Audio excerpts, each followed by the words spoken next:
If it's Friday, the firings and the fallout. Thousands more federal workers are bracing for layoffs as the president and Elon Musk double down on additional government cuts. But Republicans in Congress are beginning to see some pushback from constituents. Plus, the president publicly threatens Maine's governor for resisting an executive order, as an historic series of legal challenges may soon be headed for the Supreme Court, which could fundamentally change the nature of our government and the powers of the presidency. And President Trump says he's, quote, sick of how Ukraine's president has handled the war with Russia, and that Zelenskyy has no cards to play as the administration ratchets up the pressure on Ukraine to make a deal and end the war.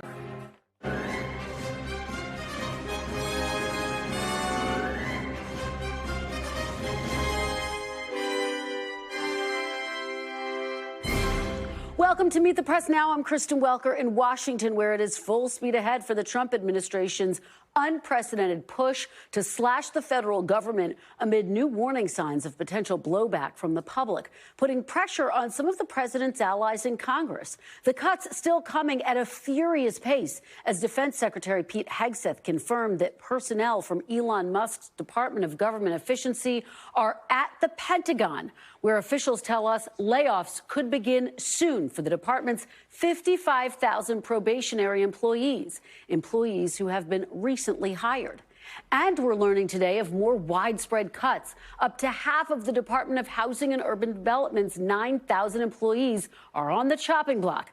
That's according to staff who met with DOJ employees. And thousands of IRS workers from all over the country are also being let go at the height of tax season. At a gathering of conservatives yesterday, Elon Musk brandished a chainsaw gifted to him on stage and said that more cuts are on the way. The chainsaw. This is the chainsaw for bureaucracy.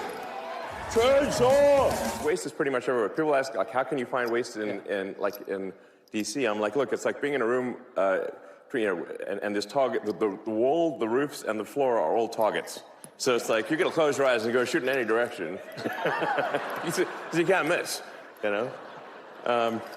So it's pretty wild. Like you just push on things a little bit and you save billions of dollars. Like just a little bit, you know?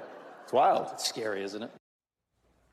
Now, we should note many of the claims by Musk and the White House about DOJ's cuts have not been substantiated and in some cases have been debunked. But President Trump's message to Musk and his team remains clear. Keep going. Here's the president touting the cuts he says DOJ is making while speaking with governors at the White House today. We created this department, DOJ, and the kind of numbers are incredible. It could be $500 billion, but it could be $1 trillion. It could be even $1.5 trillion. We're going to find out. With the cuts come the first signs of brewing backlash. A new Washington Post poll shows that 57% of Americans believe President Trump has gone beyond his authority as president. A CNN poll has majorities calling the president's decision to give Elon Musk a prominent role in his administration and his attempt to shut down USAID and the Consumer Financial Protection Bureau bad ideas. And at several town hall meetings across the country, House Republicans have had to face some constituents who are not happy about some of the cuts. Case in point, Georgia Republican Congressman Rich McCormick is one of those members. He won his district by nearly 30 points in November. This is one notable exchange McCormick had with the crowd about cuts to the CDC. Take a look. They have about, 13,000 employees? 13,000 employees at the CDC. A lot of the work they do is duplicitous with AI. Once again, one of the problems we have... I happen to be a doctor, I know a few things. If we continue to grow the size of government and we can't afford it, it's going to have shortfalls in your Medicare, Medicaid, Social Security, and other things that we can't afford, guys. We have to make some decisions. And one thing is... I understand trying to do more with less. That's reasonable. What's not reasonable is taking this chainsaw approach, which they obviously admit when they fired these people and then decided, oh, we fired the wrong people. We got to bring them back in. Why is this being jammed down the pipe so rushed and sloppily? So...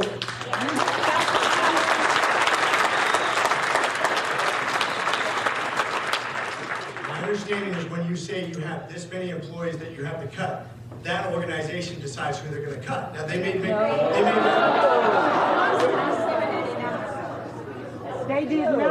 They're being forced to cut, but not necessarily. He's not choosing. Now we can debate all day whether they should be cut or not. But the fact of the matter is there's going to be a downsizing government, just like we've had in the past, downsizing the military. White House Press Secretary Caroline Leavitt told NBC's Peter Alexander today that those kinds of criticisms are overblown and that the president is fulfilling his campaign promises after Peter pressed her repeatedly on some of that pushback. Joining me now is NBC News White House correspondent Yamiche Alcindor and NBC News Capitol Hill correspondent Melanie Zanona. Thanks to both of you for being here. Yamiche, let me start with you over at the White House. We know the White House is not comfortable with the public pushback, the defiance. How are they reacting to what we've seen this week?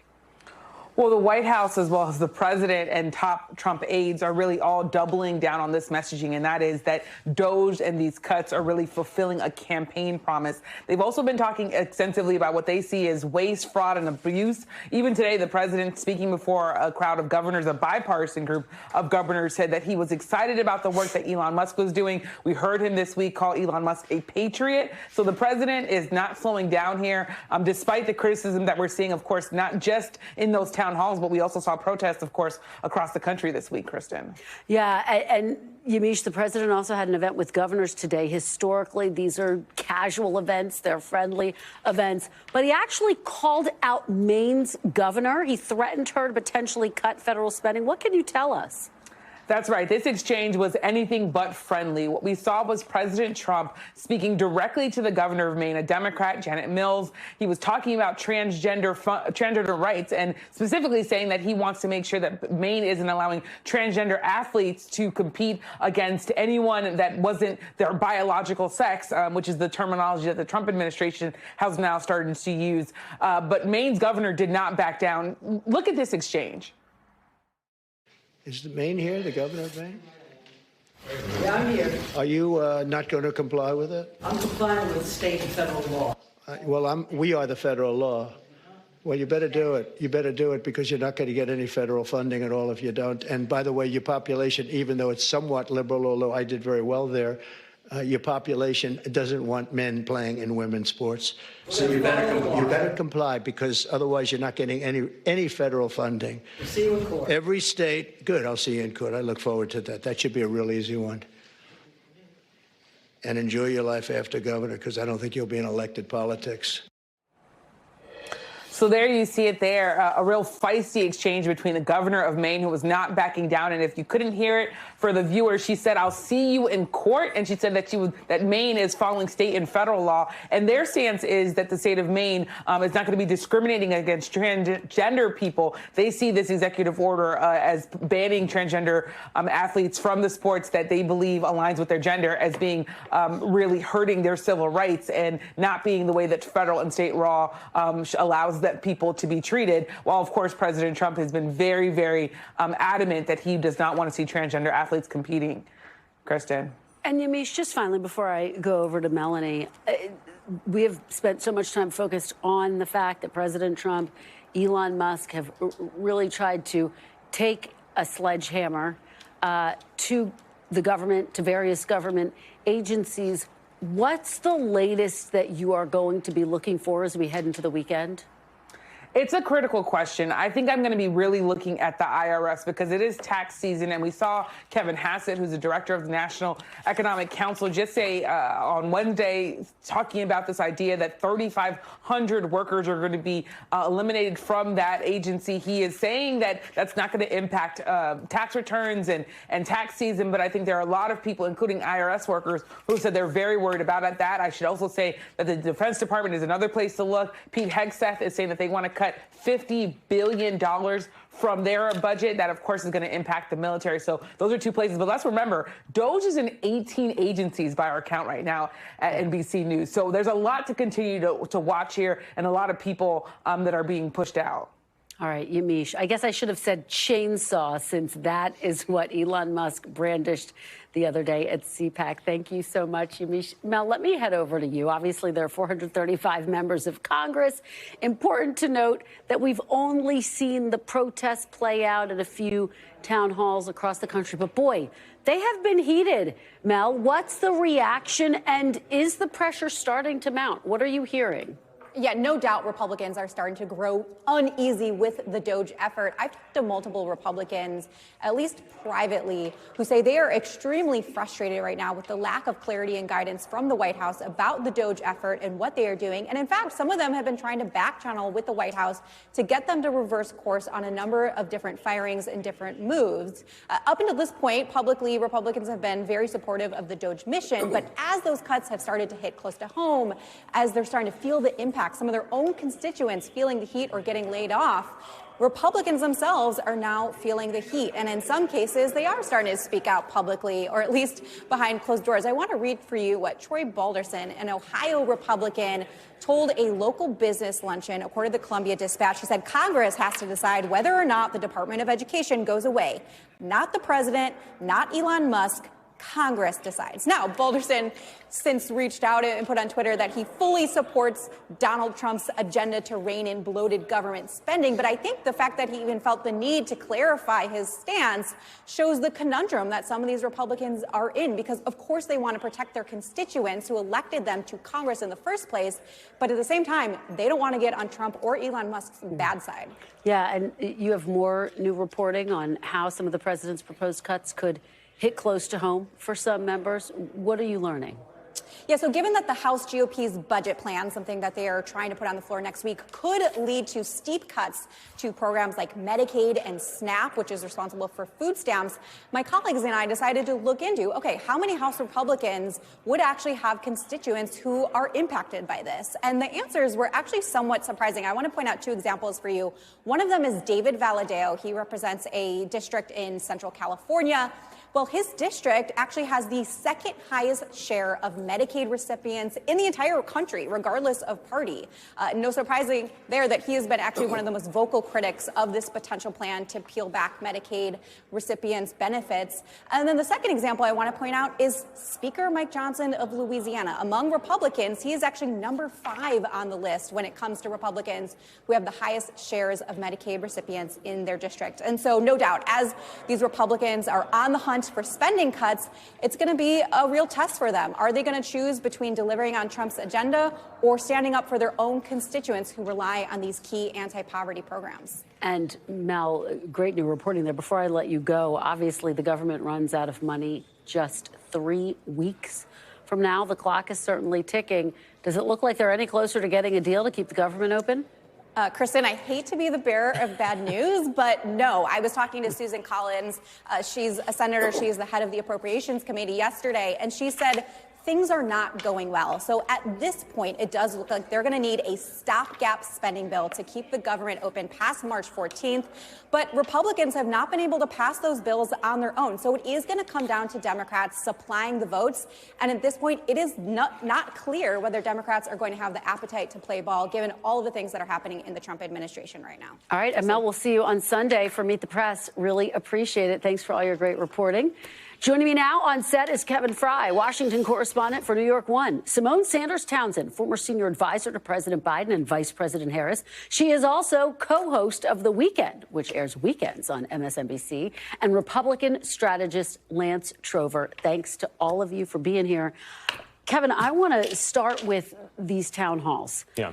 Some people have said, do they hearken back to what we saw with the Tea Party in 2019? We're not quite at that level yet. We're just kind of seeing a sprinkling of these town halls. But you can't ignore them because they are quite heated. What do you make of this moment that we're in? Is it reaching the White House in any way? Yeah, I mean, the question is, do they become duplicated in other sections of the country, quite frankly? And one of the things that I found quite interesting watching some of the clips from last night was this kind of a Q&A that they had with him about, well, why aren't you doing more to rein in the king, essentially, to paraphrase it.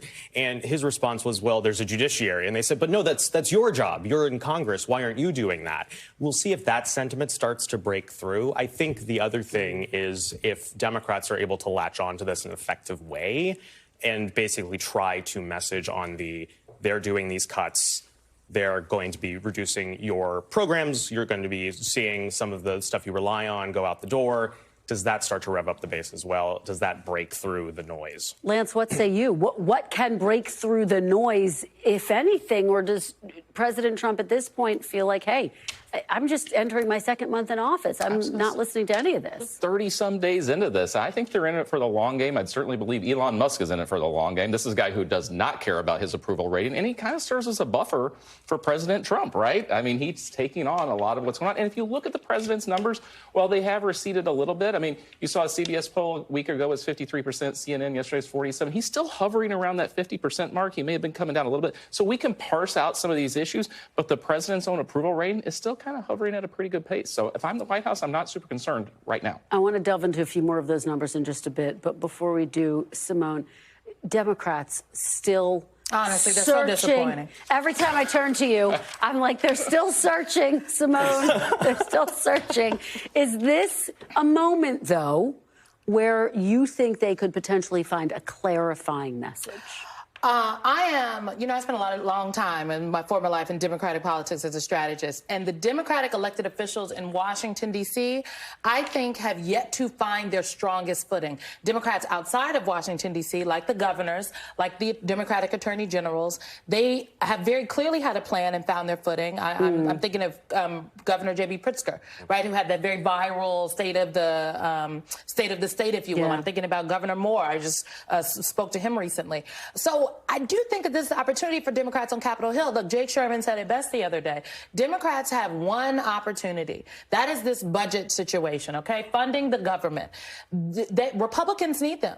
They do. You cannot pass a budget in the Senate without 60 votes. There are not 60 Republicans in the Senate. And you cannot pass that in the House without Democrats, okay? Because they're going to lose some of these Freedom Caucus Tea Party members. Therefore, Democrats, I think, should be holding the line here. And it remains to be seen if they are really up for that level, collectively, from the leadership level at least, of resistance, for lack of a better term. So it is a big test moment for Democrats. Kevin, Lance started to lay out some of the polling that we have seen. His approval rating has been quite consistent throughout the course of this first month. At the same time, you have 57% of Americans who say they believe President Trump is actually going too far, that he's overreaching in terms of the power that a president actually has. Does that type of a figure start to erode some of the support that he's getting when you look at his overall approval rating? I mean, I think some of that speaks to what we're seeing with some of these DOGE initiatives in terms of some of the cuts of programs, because as soon as you're able to bring some of those to light and it becomes much more tangible what's going on,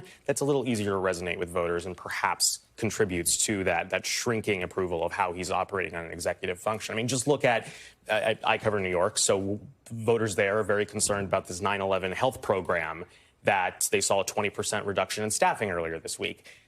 Seems the reporting now is, I was reaching out to the CDC, they're going to be reinstating that because there was so much pushback and flack about the idea that this would reduce services to folks that, fought fires and helped alleviate people from toxins in the aftermath of 9/11. So does that start to resonate? Does the threat of Medicaid cuts start to resonate? Those, I think, all go into the mix to contribute to that number. Those are the open questions, Lance, as we start to look at these figures, the 57%. I mean, how are you watching this? Because to the point that Kevin's making, one misstep in any of these agencies where there have been big cuts, and that could be a big backlash for the president. Yeah, and you heard Elon Musk say it last week, and I think it was wise. He said, yeah, we're moving fast. We're breaking things. We're going to break things. And if we find out that things that we broke should not be broken, we're going to fix it.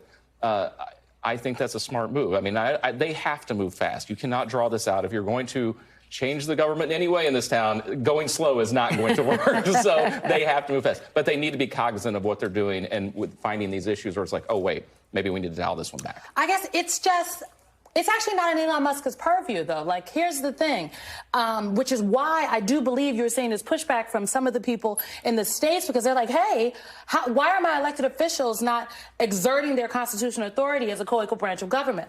I actually don't think, and I agree with you, I actually don't think there's anything that could happen that's going to make the White House say, oh, no, we're not going to do this anymore. Yeah. It will be what the constituents of these members of Congress have to say that exert pressure on them for them to stand up. Because Elon Musk is just doing what Russell Vought told us he was going to do. Yeah, well, James Carville said something really interesting last night on Fox News. He basically said, paraphrasing, Democrats should sit back and Correct. just let Republicans collapse. Basically how he framed it. It got the attention of President Trump, who was on his Truth Social posting about this, taking aim at those comments. But Simone, do you think there's some wisdom to that? Yeah, I do. Look, what else? Democrats don't need to have any unforced errors right now. Yes, I know they would like to demonstrate that they are fighting for people, that they're doing what they're supposed to do. And the best way to do that is through the legislative. So what they've been doing in these vote-a-ramas in the Senate, but also when they do get on television, when they are on social, not saying things like, well, we want to work with we know y'all want to be bipartisan. The people you work with are not looking to be bipartisan with you. So I think they just need to also talk with a little more fight and some clarity about what they will not be doing, like voting with Republicans for the president's budget. Kevin, based on your conversations, though, do you think that that's a strategy that Democrats are going to adapt, that they're going to actually just sit back? Well, the thing that I find, no offense, Simone, it's kind of like there's two different arguments that kind of butt into each other, which is they need to be more aggressive, but at the same time, wait until it comes at you. They seem to be adopting more of the latter playbook because they've focused on one key message. I mean, Congressman Hakeem Jeffries, Senator Chuck Schumer, consistently, it's pocketbook issues. They're not concerned about your bottom line, and thus you can't trust Republicans. Some of what the cuts are kind of can feed into that messaging. And so, in theory, if it keeps rolling in that direction, then yes, the ball, as Carville put it, will land in their lap with that issue. If the economy turns around, if things are going great, then what do you do then? Those are big ifs. I want to play something that President Trump had to say at an event marking Black History Month yesterday. Take a look. More votes from Black Americans than any Republican president ever. Not even close. Almost 40% of the vote. Now, I won't be happy the next time. Should I run again? You tell me.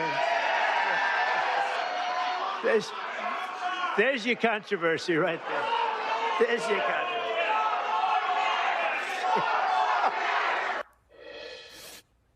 This joke keeps coming up, Lance, but he's the ultimate troller, and everybody falls for it every time. I love this. And yet Steve Bannon says he's looking at real ways. Yes, I mean, he'd obviously have to change the Constitution. I mean, we should just say constitutionally he's not able to do it. He loves doing this stuff because then we're here talking about it right now and on every other cable show around town. Simone said he wanted to get rid of birthright citizenship, and everyone said, oh, he's just trolling. And then when he came into office, he wrote an executive order that tried to get rid of birthright citizenship, which is also in the Constitution. I think that we are far past people thinking that Donald Trump is just joking.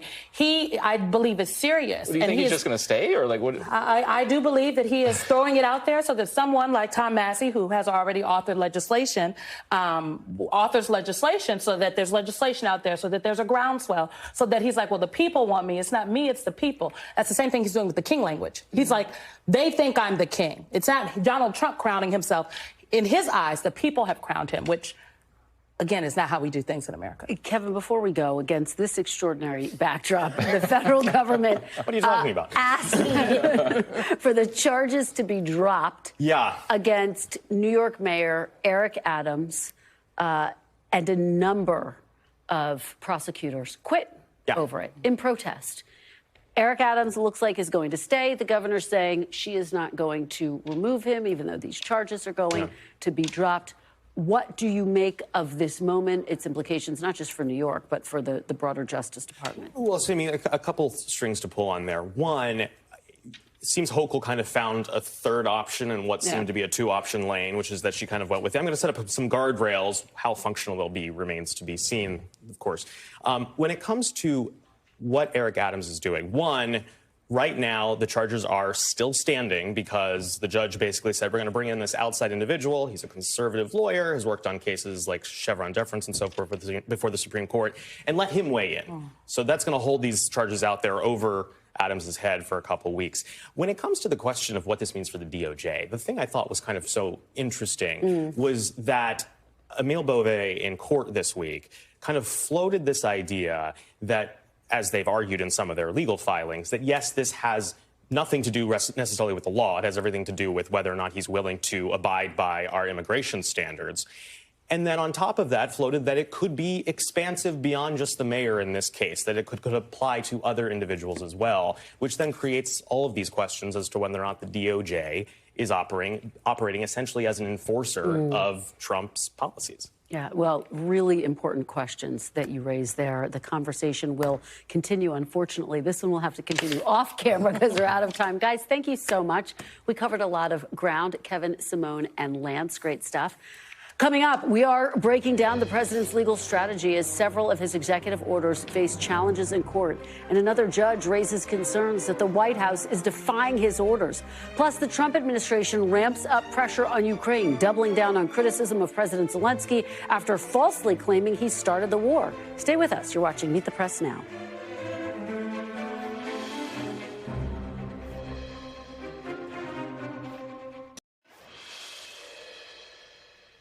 Welcome back. President Trump's efforts to remake the federal government have come with legal challenges and legal setbacks. But setbacks may not necessarily mean defeats for the president, who says he will abide by all court rulings. But just yesterday, a federal judge said that the administration hasn't fully complied with his order to halt a freeze on foreign aid. That comes after a separate federal judge recently accused the White House of violating his order to halt a funding freeze.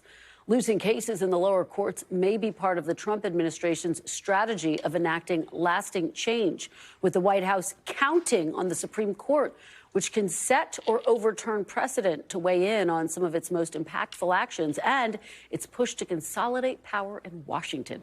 Chuck Rosenberg joins me now live on set. He is a former U.S. attorney, former senior FBI official, and now an NBC News legal analyst. Chuck, thanks so much for being here. It's always a pleasure. It is always wonderful to have you, to have your expertise. So let's just take a step back for a minute, because based on what we have seen so far, the Supreme Court did rule that the president has immunity from official acts while any president is in office. What does that tell us about what we might expect to see from this court should any of these cases that are really a test of the president's power come before the high court? Well, as you know, the immunity case was in the criminal context. Yeah. We're not in the criminal context right now. In fact, the Supreme Court has largely taken that off the table for a president and for official acts. But I think the interesting dynamic, and you just alluded to it, is what does a court, the courts, do about a president who disobeys orders? And by the way, this is only a debate that goes back to the founding of our republic. For those keeping score at home, you know, in Federalist 78, Alexander Hamilton wrote about this very problem as the authors of the Federalist Papers were explaining this new Constitution to the American people. Hamilton realized that the courts can pronounce what the law is, but they have no ability to enforce the law. That all falls to the executive. And so what you're beginning to see is something that Hamilton worried about, that tension between courts that pronounce the law and the executive, who is really the only entity who can enforce the law. So can anyone enforce the law or say to President Trump or to the White House, these court rulings must be abided? They can say that. And that's it. And that's it. Yeah. And that's the tension. You know, we have been governed by law, of course, but we've also been governed largely by norms. And the norm is, of course, that presidents abide the law. Nobody's above the law. The law applies to us all. I mean, even Nixon, who broke the law in many ways, abided a Supreme Court decision to turn over documents and tapes that led to his removal from office. He abided a Supreme Court decision. But what if a president does not? What if Nixon, back in 1973, had said, no, thank you? What does the court do? And the answer is, at least structurally, nothing. I mean, there are, things a court can say. There are penalties it can impose. But what if the executive refuses to abide? And this was the problem that Hamilton outlined in the Federalist Papers. It's fascinating, and it's fascinating that it's so grounded in that history, Chuck. So I guess a two-part question, and I try not to ask them, but are you anticipating that these legal challenges will go to the Supreme Court? And how quickly might we see a resolution if they do? So two-part answer. Yes, some will. And how quickly? I would imagine within 18 months to 2 years. But, If I may, Kristen, if we Please. have a moment, for instance, the president issued an executive order on birthright citizenship. There is controlling Supreme Court precedent on that right now. An 1898 case, Wong Kim Ark, a gentleman from China, parents of Chinese ancestry, born in this country, who won citizenship in 1898 in a Supreme Court decision that we still follow today, to your point, until we don't. Right? So I think President Trump and his team know almost with certainty that they're going to lose any litigation about that executive order in the lower federal courts. That's not the goal. The goal is to get that case to the Supreme Court. And if, by the way, the Supreme Court sets a new precedent, as they did in throwing out Roe v. Wade, well, then we have a new set of rules. And that would certainly be a significant shift. Absolutely. Going back to this idea of enforcing the rulings, Chuck, given our systems of checks and balances, Congress is certainly one of those checks. Is that a place where any ruling could potentially be enforced? Not actually. Okay. I mean, Congress is a check. Congress is a balance. Only when Congress acts as a check and or balance, which hasn't happened very much recently. And I don't just mean in this administration. I mean, really over the last 20, 30 years, the power of Congress has ebbed. The power of the presidency has increased. I mean, this has been a long-term trend. So can the Congress enforce the law? No, they can make noise. They could hold hearings. Right? There's lots of things they can do. I mean, ultimately, they have an impeachment power if a president flouts the law. But again, Kristen, only if they use that power. Right. Let me ask you about something, because you bring up birthright citizenship, and that is something that is currently being challenged in the courts. You hear, and we were just discussing the fact that President Trump jokes repeatedly about having a third term. The Constitution says a president only has 2 terms. To your point, it's the law until it's potentially challenged, and it's not the law anymore. Can you walk us through, for people who hear that type of language, just how complicated it would be to challenge what is in the Constitution? Right. So with respect to birthright citizenship, and I'll set that off against your other question, there is language in the 14th Amendment that is arguably open to interpretation. What does it mean to be subject to the jurisdiction of the United States? For instance, if your parents were diplomats, say from Canada, and you're born in this country while they are stationed here, you are not a U.S. citizen. You do not have birthright citizenship under that circumstance, because your parents are not subject to the jurisdiction of the United States. But what does that actually mean, and how far does it go? And does it apply if your parents are in the United States but unlawfully and you're born here? Right now, under existing precedent, you're a citizen, but that could change. But what about the 22nd Amendment, which bars a president from running for a third term? I think the language there is not subject to interpretation. I think it's clear. What does 2 terms mean, Kristen? It means 8 years. 2 terms. Yeah. And so some provisions of the Constitution are opaque. Some are open to interpretation.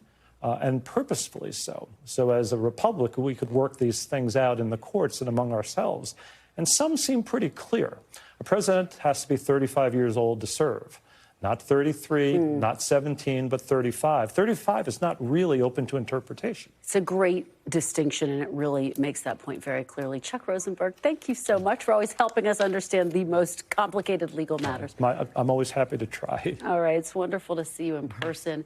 Just moments ago, President Trump answered questions from reporters in the Oval Office. We do want to listen in, and we'll talk about it on the other side.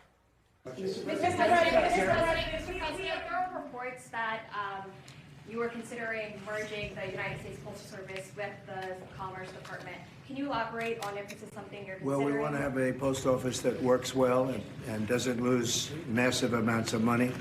And we're thinking about doing that, and it'll be a form of a merger, but it'll remain the Postal Service, and I think it'll operate a lot better than it has been over the years. It's been just a tremendous loser for this country. Tremendous amounts of money are being lost, and we think we can do something that'll be very good and keep it a very similar way. But whether it's a merger or just using some of the very talented people that we have elsewhere, so it doesn't lose so much. It's losing a tremendous amount of money. Some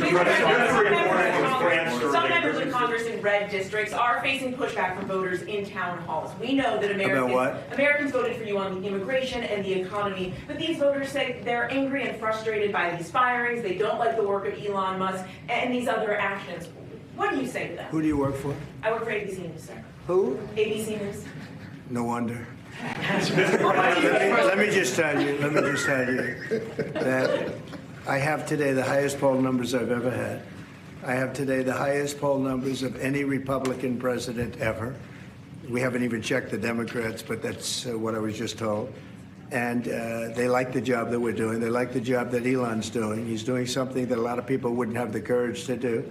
We want to streamline our country. We want to streamline, because you know why? Because we want our country to survive and thrive.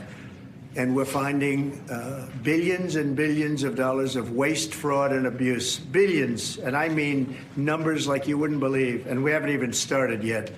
So it's actually just the opposite. We've polled it, and people are thrilled. They can't even believe it's happening. And it won't affect many people. It'll only affect the people that get caught stealing.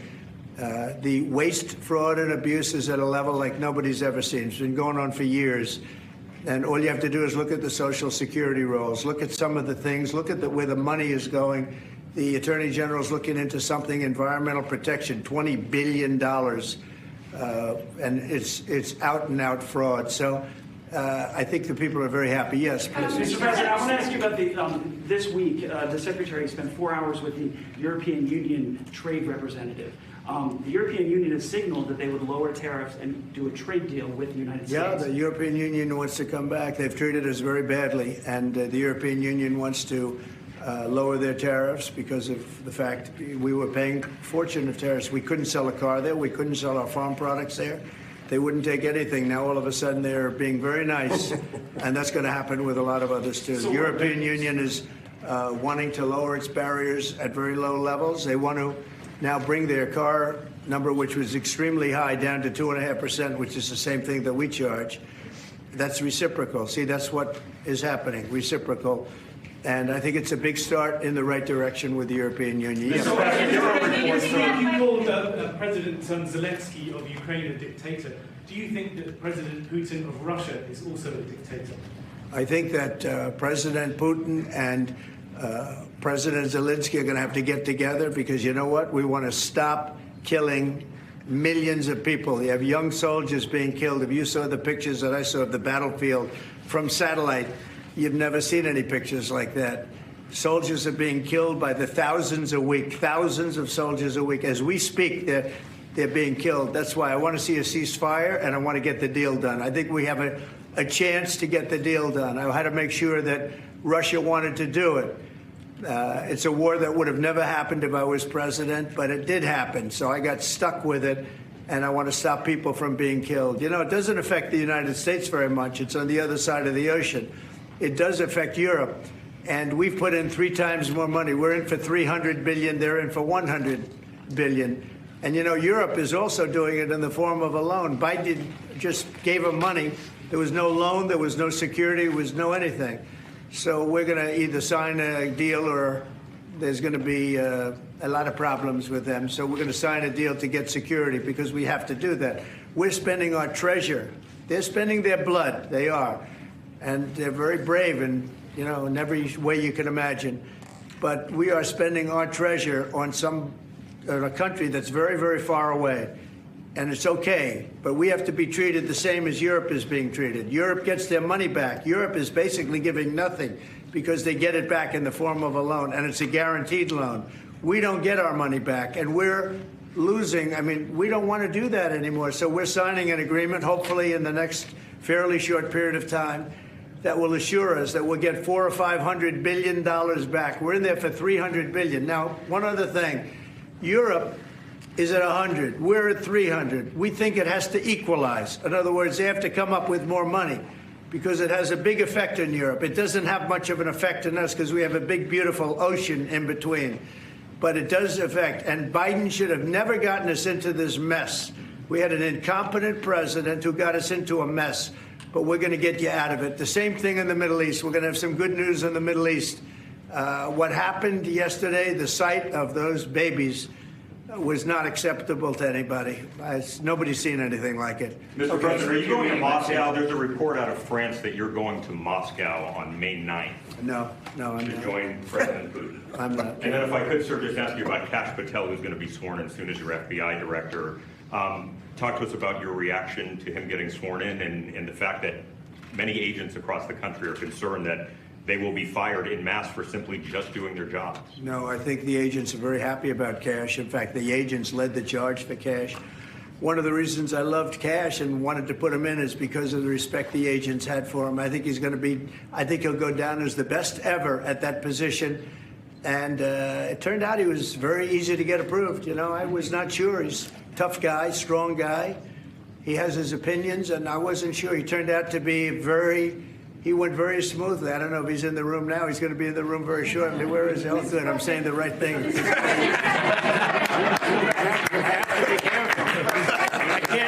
can't speak too badly about him. I better be careful. I will say this about Kash, and Howard understands this.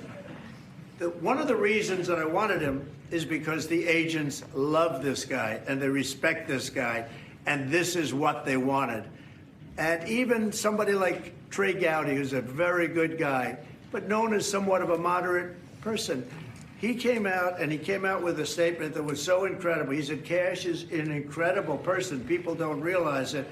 When he said that, there was no doubt left. It was really a big statement made by somebody that's respected and on the moderate side. And I will tell you, I think Kash is going to go down as maybe the best ever when it's all said and done. So I'm glad he's willing to do it. Thank you, Kash. Cook, a little bit more. You talked about. Could you speak a little bit more about your meeting with Tim Cook? You said that he was going to invest hundreds of billions of dollars. Is specific projects that he spoke to you about? Like what were those? All over the country. He's going to start building, and he doesn't want to pay tariffs. And he's going to start building, but very big numbers. You have to speak to him. I assume they're going to announce it at some point, but very big numbers. He was here yesterday. I met with him at length, and Apple is coming here with tremendous dollars. They're going to be spending a lot of money in the United States, more than they've ever spent by a factor of probably 10. Did you discuss Did you reporting that you were signing a memo later to counter digital service taxes? Well, will you speak? I mean, what are you doing, reading it? Yeah, Can't you just say it without having to read it? My question? Yeah. Oh, sure. Bloomberg, we're reporting that you're expected to sign tariffs or a memo later on tariffs on digital taxes.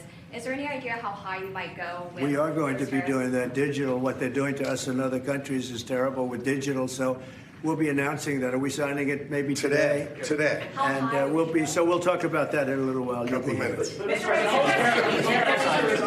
Are you going to put the secretary in charge of the Postal Service? He's going to look at it. He's got a great business instinct, which is what we need. And he'll be looking at it, and we think we can turn it around. But it is the Postal Service. I mean, we're leaving the Postal Service, but we're losing so much money with the Postal Service, and we don't want to lose that kind of money. So the Secretary and some others that have talent, that kind of talent, we'll be looking at. So how close are you to a minerals agreement with Ukraine, Mr. President? What? How close are you to striking a minerals deal? I think we're with pretty Ukraine? close, yeah. I think they want it, and they feel good about it, and it's a big deal. But they want it, and it keeps us in that country, and they're very happy about it. But we get our money back. This should have been signed long before we went in. This should have been signed by Biden, but Biden didn't know too much about what he was doing. The war should have never happened, number one. When it did happen, it could have been settled the first week or 2 weeks. After that, it got bad.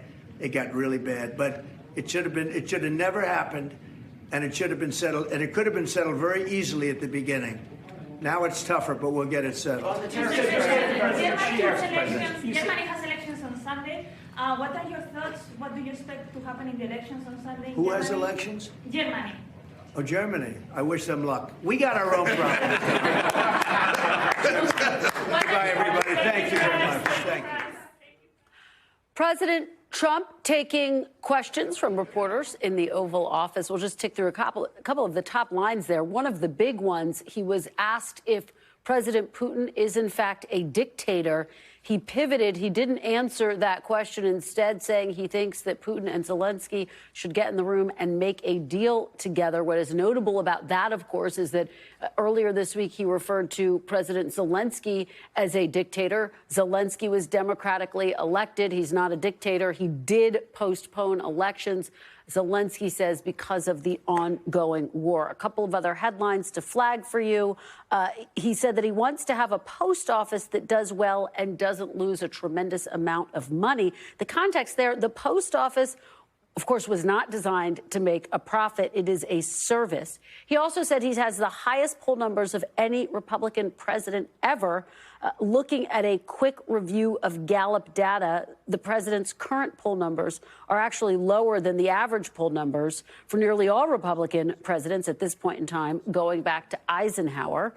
The U.S., he says, has given Ukraine 3 times as much aid to Ukraine as Europe has. Not entirely clear where he's getting those numbers. It is worth noting, according to the U.S. News and World Report, an analysis by them, the U.S. and Europe have committed roughly the same amount of aid to Ukraine. And we want to stress that word, committed, the same amount of aid. All right, joining me now is NBC News White House correspondent Yamiche Alcindor to tick through some of the other key takeaways. Yamiche, what stood out for you? What stood out to me was this really doubling down of the messaging that DOGE and these cuts that we're seeing across the federal workforce are really fulfilling a campaign promise. And he was asked specifically about voters, especially in red districts, questioning and saying that they didn't like some of the cuts that they're seeing in the federal government and the speed at which Elon Musk and DOGE are going. And the president really pushed back on that, saying that they are finding waste, fraud, and abuse, and that he really is liking what he's seeing when it comes to Elon Musk. I also thought I perked up my ears when I heard the U.S. Postal Service, because we already know that DOGE is in 18 agencies by our count here at NBC News. And if the Postal Service could be the next target here, I think it's definitely a place to watch, especially as we see Howard Lutnick talking about maybe taking over or taking parts of the USPS in some way, looking into changing that service somehow. A lot of Americans are perking up, especially when I think of rural Americans who rely on USPS. Maybe when UPS and FedEx won't go to their doors, there is a foundational right here, essentially, to mail in this country. So those are the 2 big things that stuck out to me. Of course, the Ukraine stuff as well. Absolutely. Yamiche, we have less than a minute left. I thought it was notable. Mary Bruce pressed him on some of the poll numbers showing that a majority of Americans think that he's overreaching in terms of some of his actions. He was defiant that he and Elon Musk are essentially fulfilling what he was elected to do. That's right. He was defending it, saying that this is something that the American people want. Earlier in the day, he was talking about what he saw as what he considers a landslide victory, winning the public opinion and winning all the battleground states, talking to governors. So this really is, I think, a president who feels like he has a mandate. Kristen. All right. Yamiche Alcindor, thanks so much for joining us for that. Appreciate it. Just moments ago, you heard President Trump tell reporters that Russia wants to make a deal. NBC News chief foreign correspondent Richard Engel is on the ground in Ukraine and filed this report. I'm now on the outskirts of the eastern Ukrainian city of Kharkiv, and these are Russian armored vehicles destroyed by Ukrainian forces as the Russians tried to capture this city. And they are kept here in this field on the edge of the city as a reminder to Ukrainians that the threat remains, that the Russians are still close by and could return at any time. And Ukrainians now find themselves at a very dangerous crossroads. Do they accept President Trump's demand that Ukraine hand over large amounts of natural resources, specifically 50% of this country's rare earth mineral rights, in exchange for security? Or do they reject the deal and potentially face the Russians on their own without American support? Not an easy position to be in, and Ukrainian troops that I've been speaking to feel that President Trump is using his leverage, pressuring them, squeezing them, forcing them to do some sort of deal. But a soldier I spoke to not long ago said, considering the position that Ukraine is actually in, it's probably worth signing the deal, because if they don't do the deal, then the Russians could return, could take over this country, and then Ukraine loses its minerals and its freedom. And it does seem like President Zelenskyy might be heading in that direction. He said in one of his nightly addresses that and initially he'd rejected the deal outright, provoking President Trump's ire, provoking President Trump to insult him, falsely claim that he's a dictator. But in his nightly address, now President Zelenskyy says that security guarantees and economic deals always go hand in hand. So he's leaning more in the direction, it seems, to accepting the offer. Richard Engel, NBC News, outside of Kharkiv, Ukraine. Joining me now on set is the former Prime Minister of Poland, Mateusz Morawiecki. Mr. Prime Minister, thank you so much for being here. Thanks for having me. It's an honor to have you here. I want to start off by getting your reaction to something that President Trump said. We'll play a little bit of sound. Get your reaction on the other side. So I've been watching for years, and I've been watching him negotiate with no cards. He has no cards. And you get sick of it. You just get sick of it. And I've had it. So I don't think he's very important to be at meetings, to be honest with you. He's been there for 3 years. He makes it very hard to make deals. But look what's happened to his country. It's been demolished. He's, of course, talking about President Zelenskyy of Ukraine. What is your reaction to hearing that, Mr. Prime Minister? I think that this is a kind of negotiation tactics which President Trump, as a deal maker, can propose, and this is his prerogative, of course. In my opinion, it was, of course, President Putin and the Kremlin and Moscow which attacked Ukraine in a barbarian attack in February 2022. And nothing is going to change it. But I just believe that this first step in negotiations will lead to a good peace, not a bad peace, but a good peace. And a good peace for me is that there is sovereign Ukraine after those negotiations.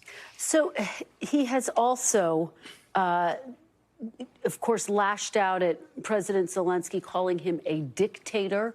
Of course, he was democratically elected. President Zelenskyy has not held elections, saying that there is a war going on. What do you make of that type of rhetoric? Does it undercut the chances that they will be able to reach a peace agreement in the near future? I don't think so, but I also believe that it is quite usual in this very difficult predicament, this very difficult situation, that the countries which are partially occupied do not hold elections. And this happened not only in Ukraine, but also in many other countries. So again, I believe that this is the way how President Trump negotiates, and hopefully after all those trials and tribulations, difficult times ahead of us, there will be peace after all. Well, hopefully there will be peace. I've been talking to sources familiar with the president's thinking. They say he's frustrated because President Zelenskyy did not sign that agreement, which would have given the United States access to 50% of Ukraine's rare earth minerals in exchange for security guarantees. Do you think, would you counsel President Zelenskyy to move forward to try to sign that agreement? Definitely. Yeah, here I would be exactly on the same hymn sheet with President Trump, because I do believe that President Zelenskyy needs to understand that the United States has to be somehow involved in the Ukrainian matters, and no better way to connect Ukraine with the United States than through business, and the rare earth metals is this type of business which is very much important, very important for the United States. So, yeah. And the fact that those images that came out of Saudi Arabia this week, where you had U.S. officials meeting with Russian officials. Now they say, look, we're going to meet with Russian officials, then we're going to meet with Ukrainian officials. Then the hope is to get everyone to sit down at the table together. But are you concerned? President Zelenskyy, in his interview with me, said, look, we need to have a seat at the table. And the president shouldn't be negotiating with Zelensky's enemies before Zelenskyy. What do you make of the choreography and how these talks are going so far? I think that the team around President Trump and President Trump himself knows best what kind of choreography should there be. I know that the trust of President Trump to President Zelenskyy is not exactly on the same level as it used to be prior to war and when the war started. I can tell you for me and for Poland, the most important outcome of all of those negotiations is that the sovereign Ukraine survives as a sovereign state, but I also have my own reservations about how President Zelenskyy treated us in 2023 after all what we have done to Ukraine and to President Zelenskyy with all the weapon delivery and our logistics hub, which was instrumental in delivering weapon. He was actually part of the agreement, let's put it like this, mildly, euphemistically, with the European Commission and with my predecessor and successor, Prime Minister Tusk. But I leave it aside. I'm not dealing with this because the most important outcome is a good peace, after all. Finally, let me just ask you about something that President Zelenskyy told me when I interviewed him last week. He said he has intelligence that shows that Russian troops, more than 100,000 of them, are amassing in Belarus. His concern, could he be potentially considering going into neighboring NATO nations? Do you have concerns about that? Do you have the same intelligence, Mr. Prime Minister? We have to always be concerned about what's going to be the next step of President Putin. President Lech Kaczynski in 2008 in Tbilisi once said that Putin is attacking Georgia and then Ukraine and then maybe the Baltic states, and the next step could be my country, Poland. So unfortunately, he was dead right, and this is why we have to be vigilant. We have to spend at least 4 percentage points, 4.5 percentage points on defense, on military equipment. And it was my government, when I was Prime Minister, we have restructured our budget and we have dedicated more than 4.5% on defense. So we dedicate the highest figure on defense amongst all the NATO countries, percentage-wise, of course. You do, and President Trump, of course, has called for that. Thank you, Mr. Prime Minister. Really appreciate you joining us. Thanks. An honor to have you here.